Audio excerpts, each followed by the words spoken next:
Well, brother, our last few episodes have inspired a lot of discussion and even some debate, and I think we probably knew we were going down that road, you know.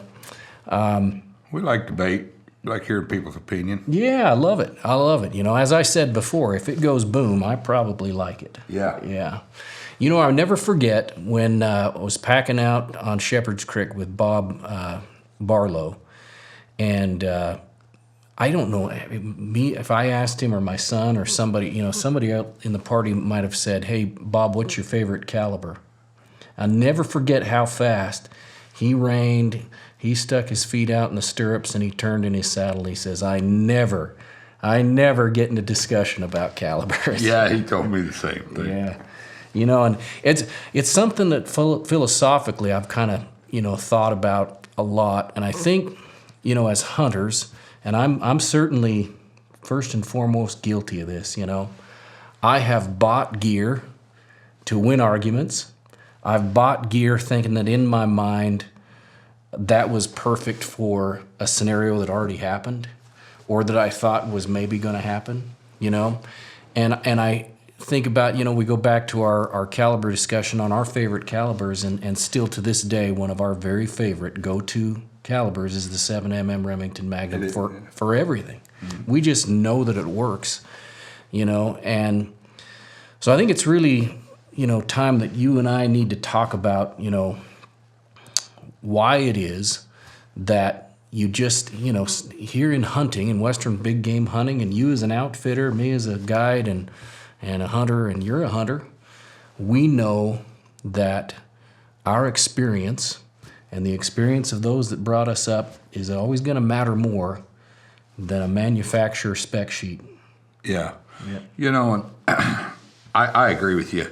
So I bought a lot of stuff too over the years, especially when I was younger, trying new things, you know, and I've gone back to, you know, just like wool. I wear a lot of wool. Yeah.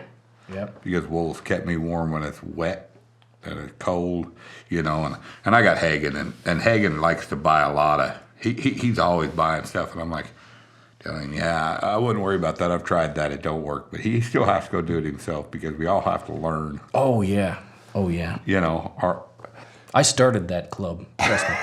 You know, yeah. It's like, but, you know, I'm like, yeah, that never worked for me. But, you know, we all have to try and see. So, yeah, I've also bought stuff, you know, but I use what works for me. Yeah, yeah. From experience. Oh, yeah, yeah. I think our discussion, you know, on the 6.5 Creedmoor was really the prime example, you know, of just, you know, yeah, it can work, but there's just things that we know work better. And, you know, taking that margin of error out, I think about, you know, we're so, I guess, hunting opportunities are so different now. And there's so much that has to happen on the front end to have a successful hunt anymore. You know, you got to play the bonus point game per state. Yeah. It's going to take hard-earned money. Going to take time. You know, you burn bonus points to get a tag, and you have to start over again. You know, it makes that opportunity when you finally get a valid tag in your hand, and it's during season, you've done some scouting. That's pretty precious time. Right, and guys got to be really confident because I'm not the only outfitter that does it.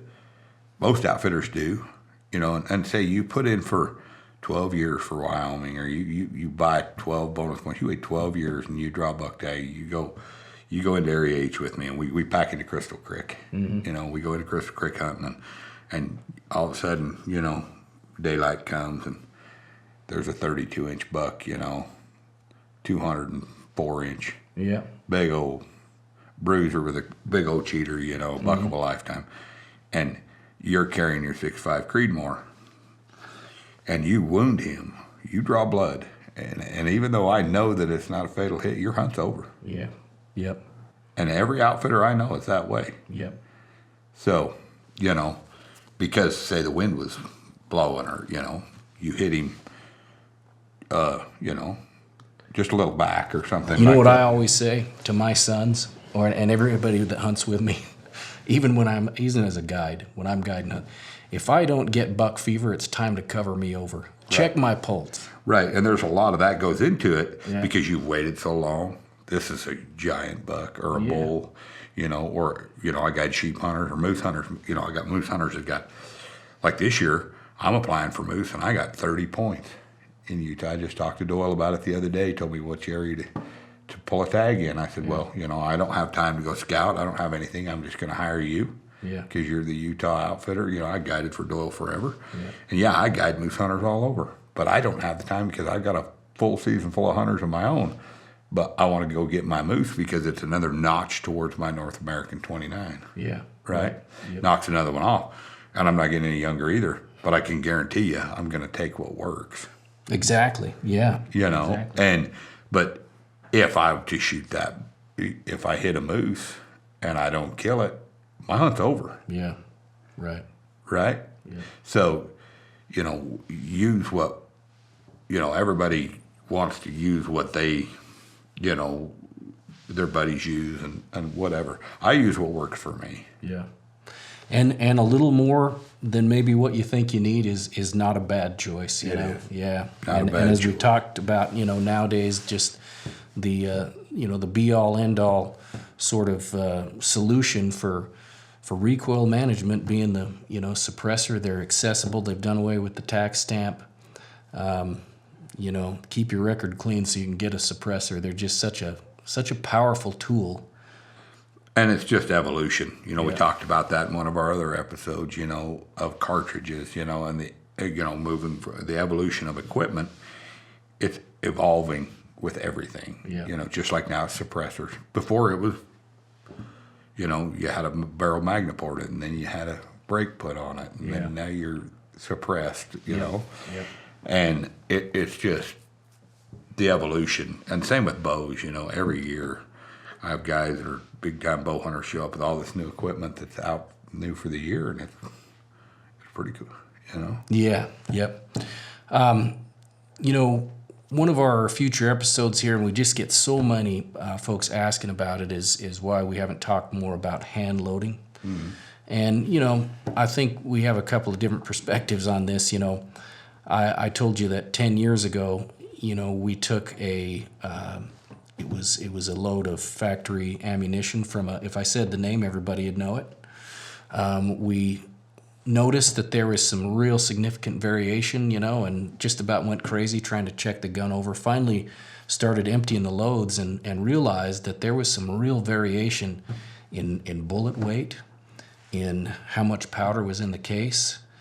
And this was factory loaded. And this isn't, this is probably 12, 15 years ago. I'm probably being unfair by saying it's a decade, but jump forward 3 or 4 years ago, took the same factory, same brand, and took a box out and did the exact same thing, and those loads were spot on. They were absolutely precise. And in a, it's a load that I use all the time, a cartridge I use all the time, and I'm very confident in it, but so, we know that factory ammunition has come a long ways. I always tell people, if you've got a good rifle, a Browning X-Bolt, or a Beretta or a custom-made gun, find a piece of factory ammunition or a load that works, because things happen. You take a box of shells with you, maybe some that you've loaded on your hunt, you lose them.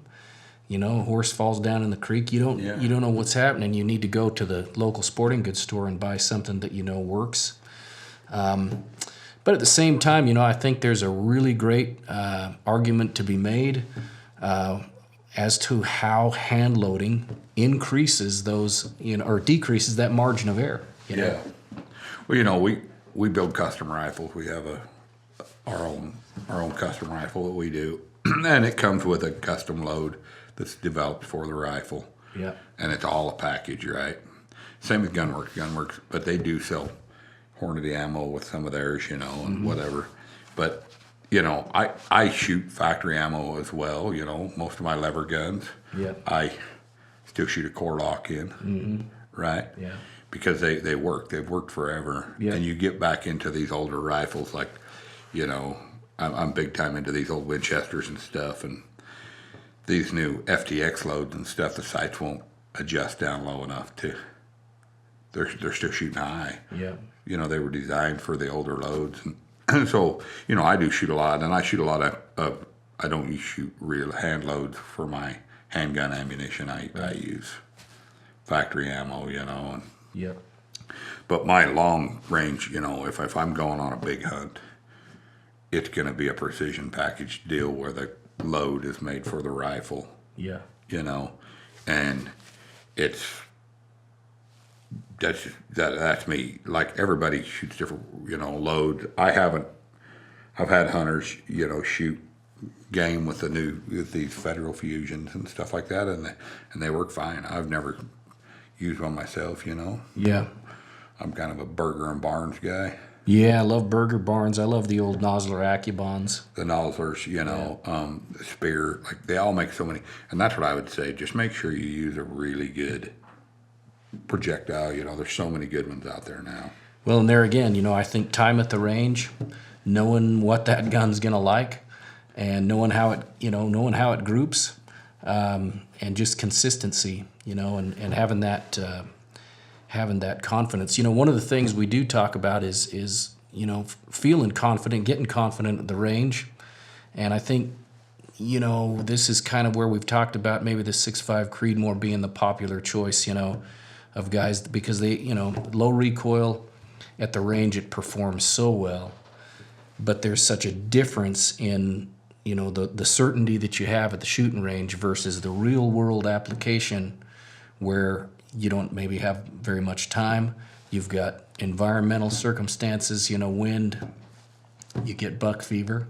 Yep. There's just such a difference between the performance there at the range and what we know works in terms of terminal performance on these big, tough Western big game critters. Right. And me, I shoot a lot at the range too, and I shoot a 308 a lot at the range just for precision trigger pull, adjustment, reading wind. I shoot a 308 a lot, and I love shooting a 308. That's what I practice with all the time. But I also practice with the rifle that I'm going to take when I go hunting, and I shoot it a lot too. So yeah, we've talked a little bit about the issue of recoil, and I can tell you, growing up with that 7 mag, I had a 7 mag when I was about 14 years old. I remember guys, oh, that thing's gonna kick like a mule and everything, and I can't tell you all these years later that I've ever really, and I've been scoped.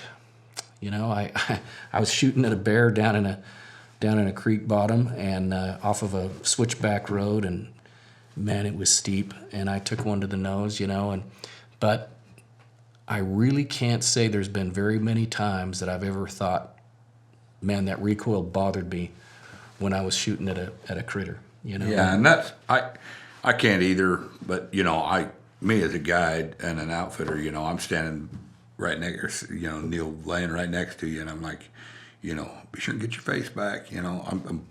I talk my hunters through their shot, and I know not every guy does that because maybe not every guy has the experience. Yeah.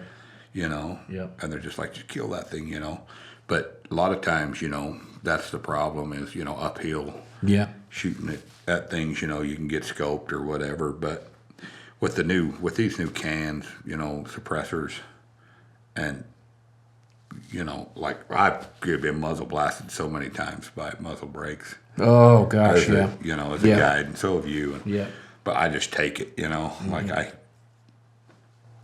Yeah. I think, when I have a hunter with a suppressor, the one thing I know that I'm going to be able to do is really keep the glass on that critter when he's shooting and knowing what's happening.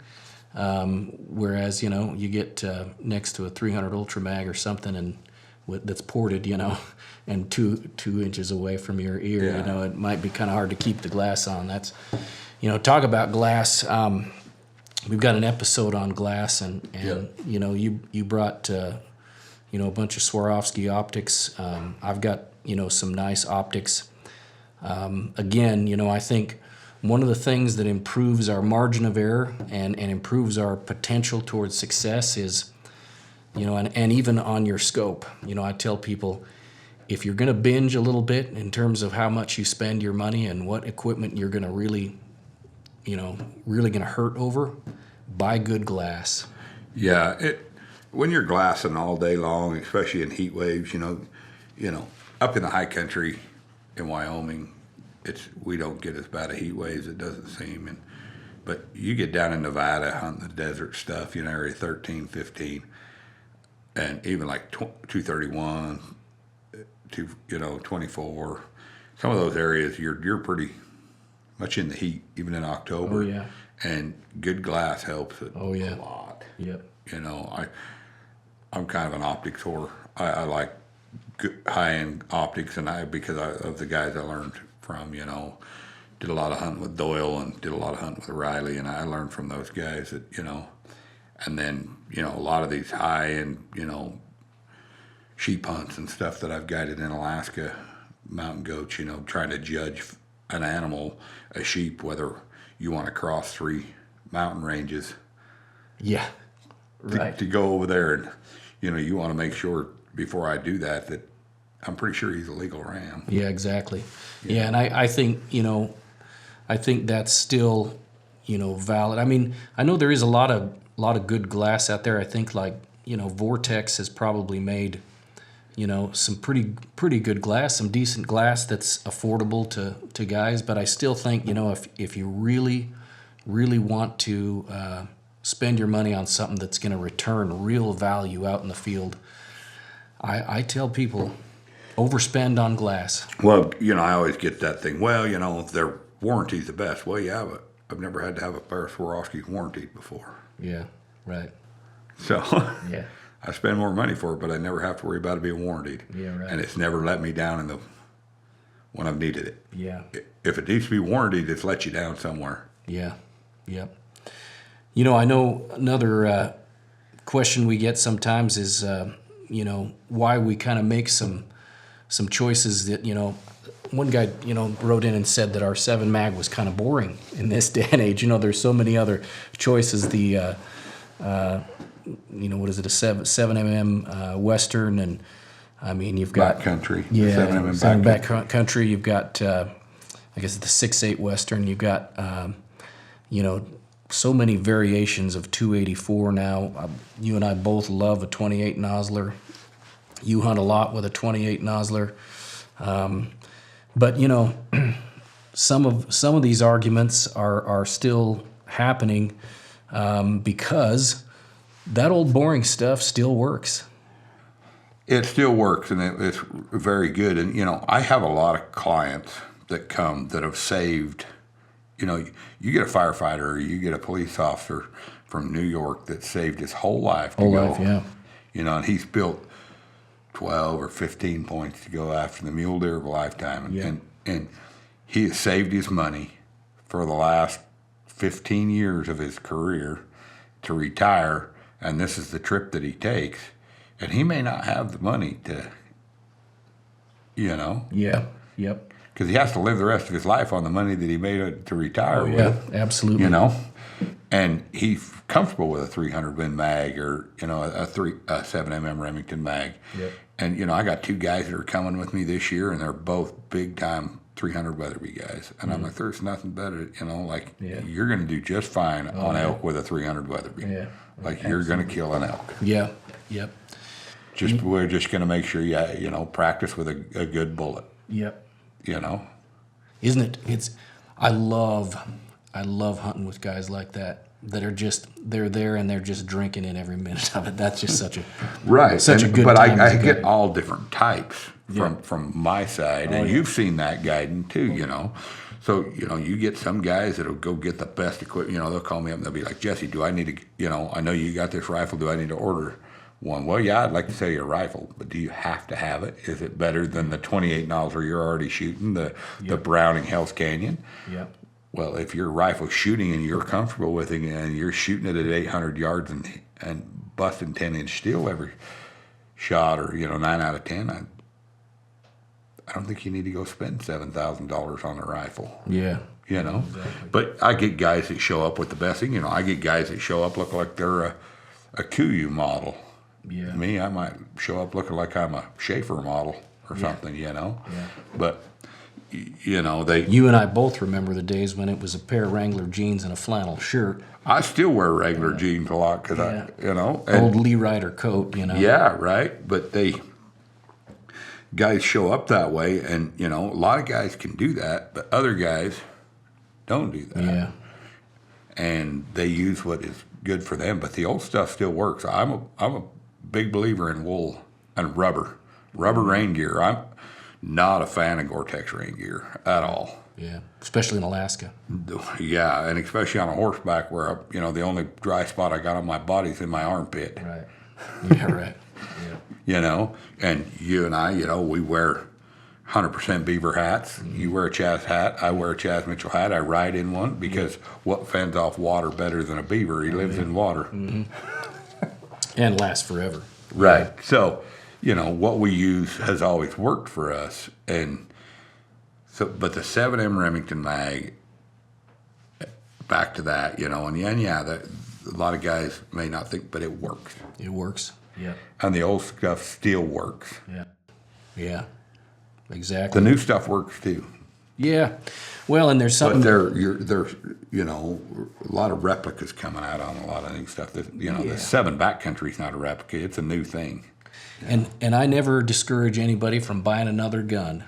And if you need me to talk to your wife about, you know, why you need another gun, maybe we should do an episode on that, you know.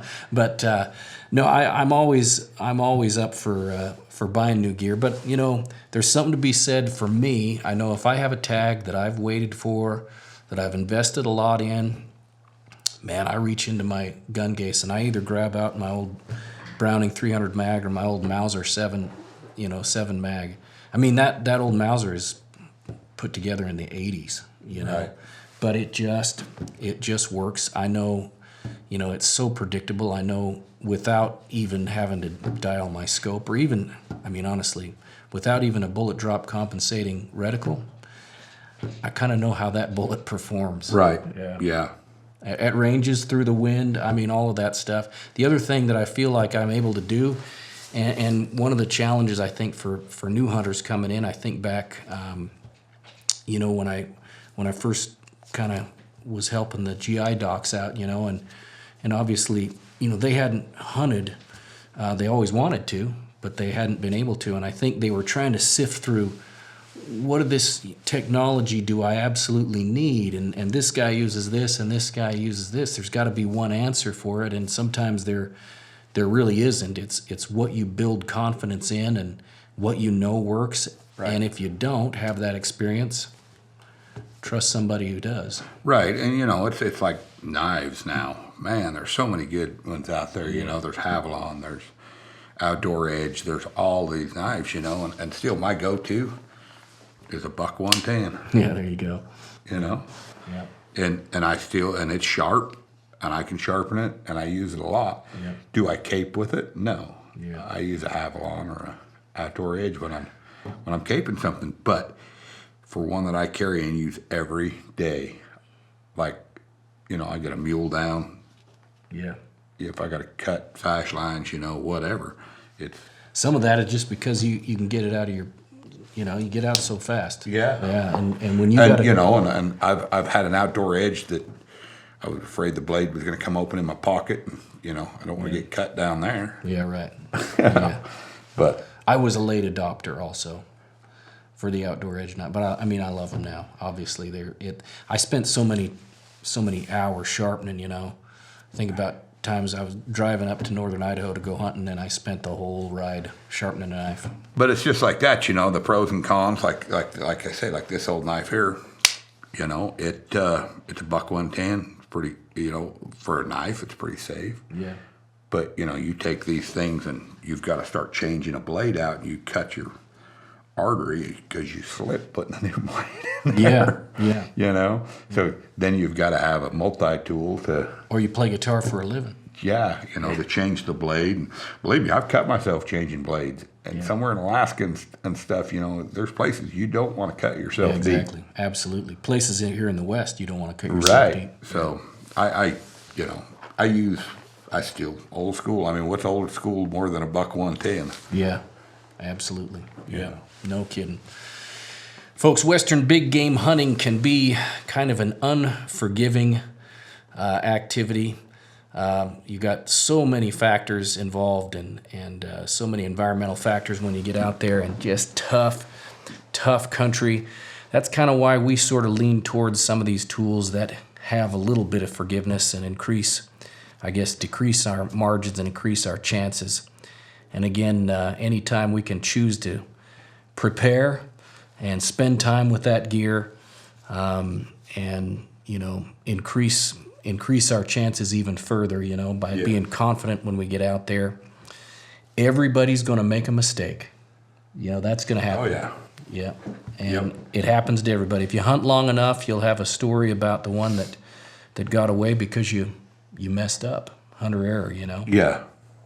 Well, I've made mistakes. I've learned lessons by it. Absolutely. And I've had a lot of hunters, I've guided a lot of people in my time, and it's learned a lot of lessons from those. I don't know about you, but I know as a hunting guide, when I have a hunter, especially somebody, like you've described earlier, that doesn't get as much opportunity, my heart aches for them probably more than it does for myself. I know how that feels, and there's some times I wish maybe some of the advice or caution that I've given would have been heeded and maybe could have saved a situation or made something a little more successful for somebody and saved them heartache that you and I have had. Yeah.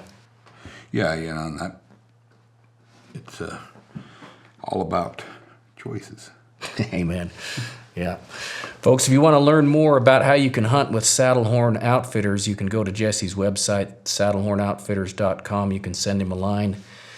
If you're wondering how to build those points and get in the game here, send us a message. If we don't have an answer, we definitely know somebody who does, and we're happy to do whatever we can do to help you become more successful.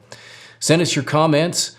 What's the stuff that you like? What's the stuff that you rely on? We love to read about your experience and your history and your heritage of hunting. We're trying to keep that alive here at In the Wild Outdoors. We are produced here at beautiful Oasis Studios in northern Utah by Rich Casperson. If you want to listen to some great music while you're out hunting or on your adventures through the West or wherever it is, if you want a piece of the West and don't get the opportunity to be here all the time, check out my music, Brenn Hill Music, at all of your favorite streaming sites, my website, brennhill.com. And we look forward to hearing more from you. Like and subscribe to our channel. We'll see you on another episode of In the Wild Outdoors with Brenn and Jesse. See ya.